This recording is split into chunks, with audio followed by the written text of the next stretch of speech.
रामकृष्ण हरी मंडळी, बघा आज आमच्या गावचा आठवडी बाजार. ही बघा ऊसाच्या टोळीवाल्यांची गर्दी. ही समोर बघा माझ्या दुकानाच्या समोर असा बाजार भरतो. समोर चिरमुरेवाले आहेत. हे चप्पलचा माल आम्ही ठेवलेला. इथं प्रथमेश उभा राहिला आहे चप्पलचा माल विकत. अजून तर काही गर्दी नाही आहे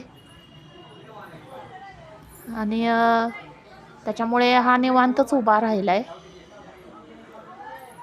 आणि आले म्हणजे येतात, मग गर्दी करतात. त्यावेळेस ह्याला काही सुधरत नाही, मग सुट्टे पैसे द्यायचे किंवा काय.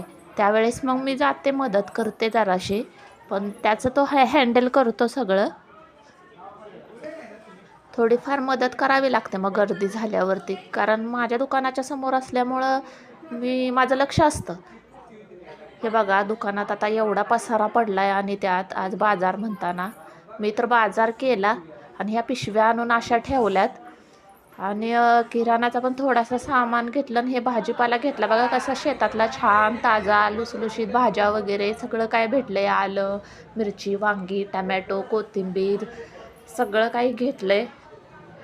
आणि ह्या पिशवीत काय आहे बरं, थोडासा किराणा घेतला आहे. आता हा किराणा नेला म्हणजे आता थोड्या वेळाने त्याला दुकानात यावं लागणार नाही मलाच.